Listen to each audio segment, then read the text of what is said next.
to wannan rayuwar da muke akan ta gaskiya tana cikin haɗari game da rayuwar aure. Da haka ina kira gare ku ƴan uwana mata, mu gyara zamantakewar mu ta aure, mu gyara yadda muke tahiyar da tarbiyyantar da ƴaƴanmu saboda gaba a samu zuriya mai kyau. Amma yanzu muna kan matsaloli da dama waɗanda duk wasu matsalolin sun ta'allaka ne akan rashin zamantakewa kyakkyawa tsakaninmu da mazajenmu.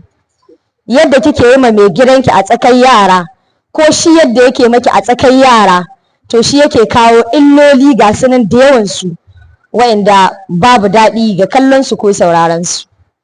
Don haka mu uwaye mata muke, kun sani duk wani namiji a duniya duk matsayin da ya kai mace ce, to bai kamata a ce yanzu mun saki jiki mun yi zaune mun yi kwance da kaya ba, cewa mu ba mu gyara kanmu ba balle mu yi ƙoƙari mu gyara waɗanda Allah ya nuna mana mu kula da su.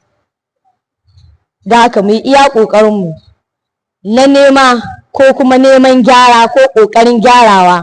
Yaya musulunci ya yadda wannan zamantakewar ta aure a yi ta? Babu wani dalili wanda zai sa ki alaƙantar da zamantakewa ta aure akan harkar duniya, babu shi. Amma yanzu ku kalli yadda ake yi, in neman auren an ka zo sai an tambaya menene matsayin shi. Yanzu ma matsalar da ake ciki, ma'aikacin gwamnati ma bai samun aure. In dai an ce wannan ma'aikaci ne na hukuma, to ba zai samu aure ba saboda ɗan albashi ne, baya da kuɗi da yawa, duka kuɗin shi sun ƙare ga cin abinci ne. To ya za a yi kuma idan ya yi aure a ce matar ta ji daɗi cikin gidan aure?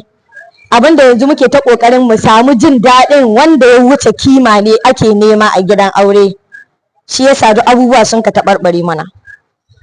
Idan atamfa ce mai gidanki zai sai maki, idan ya kawo sai ki duba atamfar sai ki ce ai wannan ba iri kaza ba ce, wannan an gama yayinta, wadda ake yayi iri kaza ake yayi, don me za a kawo mata wannan?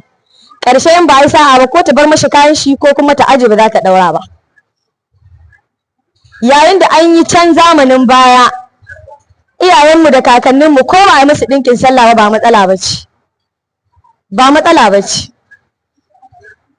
Shi yasa sai Allah ya sa mu rayuwarsu albarka, sai suka yi ta haihuwa mutanen kirki.